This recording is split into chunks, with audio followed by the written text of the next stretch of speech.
दोस्तों नमस्कार, colonel Ajay CO Ajay astro money group first global astro finance digital channel से आपसे मुखातिब होता हूं। आज 8 अक्टूबर सन 2023 रविवार। दोस्तों Ajay astro money group grains pulses, oil seeds and spices, cotton, गवार सीड, इन सभी पर लगातार अपडेट और विश्लेषण आप तक पहुंचाता है। Market intelligence and research reports के लिए आप संपर्क कर सकते हैं। आज के एपिसोड में हम चर्चा करेंगे गेहूं यानी वीट के ऊपर। खबर निकल के आ रही है कि फ्लोर मिल्स की खरीदारी सीमित के कारण शनिवार को दिल्ली में के सुबह के सत्र में गेहूं की कीमतें स्थिर बताई जा रही हैं। लॉरेंस रोड पर कल शनिवार को राजस्थान के उत्तर प्रदेश गेहूं के दाम 2600 से 2610 रुपये प्रति क्विंटल पर स्थिर हो गए हैं। साथ साथ मध्य प्रदेश राजस्थान के गेहूं के दाम 2600 से 2610 रुपये प्रति क्विंटल बताए जा रहे हैं। गौरतलब है कि मध्य प्रदेश में मंदसौर के अंदर मिल क्वालिटी के भाव गेहूं के 2500 से 2575, लोकवन 2600 से 3000 बताए जा रहे हैं। खातेगांव के अंदर 2600 से 2800 रुपए बताए जा रहे हैं। विदिशा मध्य प्रदेश के अंदर 2450 से 2800, शरबती गेहूं के भाव 2500 से 3000 बताए जा रहे हैं। देवास के अंदर लोकवन क्वालिटी 2800 से 3040, टुकड़ी 2700 से 2900 और के भाव बताए जा रहे हैं।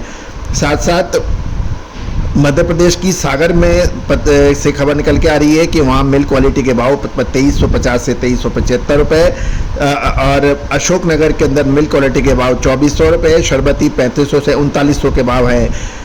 गज बासोड़ा मध्य प्रदेश में मिल क्वालिटी 2350 से 2400, शरबती 4000 से 4200 रुपये, लोकवन 2500 से 2600 रुपये बताए जा रहे हैं। साथ साथ नीमच मंडी के अंदर लोकवन क्वालिटी के भाव 2700 से 2900 रुपये बताए जा रहे हैं। कटनी के अंदर के भाव मिल क्वालिटी 2340 से 2380 के भाव बताए जा रहे हैं। तो दोस्तों ये थे देश के विभिन्न हिस्सों में गेहूं के भाव। अब जानिए गेहूं की आगे की रिपोर्ट। दोस्तों एक और हमारी समझ में नज़र आ रहा है, क्योंकि चुनावी साल है और इस समय सरकार किसानों को प्रभावित करने की कोशिश कर सकती है और हर साल की तरह इस साल भी गेहूं के समर्थन मूल्य यानी एमएसपी के अंदर लगभग 200 से 300 रुपए की बढ़त होने की संभावना है। मौजूदा गेहूं की समर्थन मूल्य 2125 रुपये प्रति क्विंटल है, जो कि 2300 रुपये या उससे ज़्यादा की घोषणा अब होने की संभावना बन सकती है।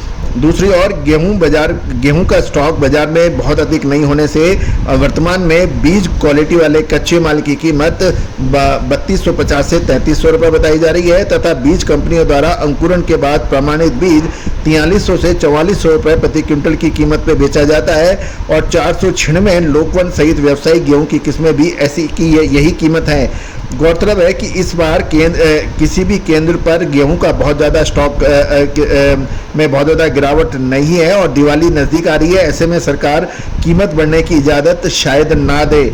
लेकिन एक और महत्वपूर्ण की है कि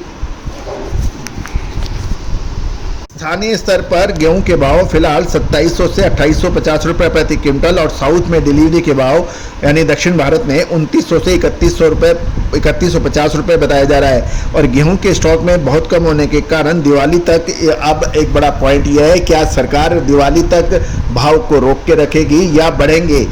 दोस्तों हमने इसकी विशेष रिपोर्ट 2 महीने पहले ही अपने क्लाइंट्स को दी है और लगातार गेहूं उसी हिसाब से ही चलता नजर आ रहा है। आगे गेहूं के अंदर क्या बड़ी तेजी रहेगी या मंदी, विशेष रिपोर्ट के लिए आप संपर्क करें, नंबर स्क्रीन पे दिए जा चुके हैं।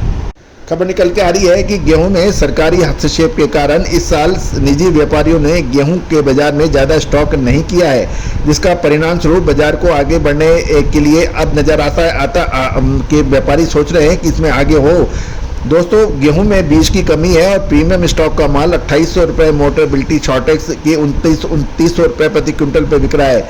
चुनावी साल होने के कारण इस साल गेहूं का समर्थन मूल्य 2300 रुपये की अनुमान लगाया जा रहा है। हालांकि इस वर्ष बिजाई का पैटर्न भी बदलने की उम्मीद है। कुछ क्षेत्रों में जहां पानी नहीं है किसान चना लगाएंगे, जो कि 60 से 65-70 दिन की फसल है और गुजरात में किसान गेहूं और चने के अंदर 50% की बिजाई की भी संभावना नजर आ रही है। गौरतलब है कि सरकार के डर से इस साल व्यापारियों ने सीजन की शुरुआत में ही गेहूं का ज़्यादा स्टॉक नहीं किया है। नतीजन FCI यानी फूड कॉर्पोरेशन ऑफ इंडिया के गेहूं की बिक्री से ही बाजार की चाल चल रही है। चने में भी ऐसी स्थिति होने के कारण चने की कीमतें तो बढ़ चुकी हैं, लेकिन गेहूं में इतनी कीमतें अभी नहीं बढ़ी है। और गौरतलब है कि अब गेहूं का एक टर्निंग पॉइंट आ गया है। क्या ये सरकार इसमें गिरावट कर देगी या फिर और बड़ी तेजी आ सकती है? इसकी विशेष रिपोर्ट के लिए संपर्क करें। दोस्तों, तेजी आने के बाद तेजी और मंदी आने के बाद मंदी से कभी किसी को फायदा कभी नहीं हुआ है। गेहूं पर आप देखिए लगातार हमारे अपडेट, हर तेजी से पहले हमने तेजी की बात कही है और मंदी आने की संभावना जब भी है हुई तो हमने आपके मंदी के भी संकेत दिए हैं जो कि अक्षर सत्य साबित हुए हैं। मक्का, बाजरा, गेहूं, चावल, इन सभी ग्रेन्स के ऊपर आप हम विशेष रिपोर्ट के लिए संपर्क कर सकते हैं। All the very best, good luck, happy trading.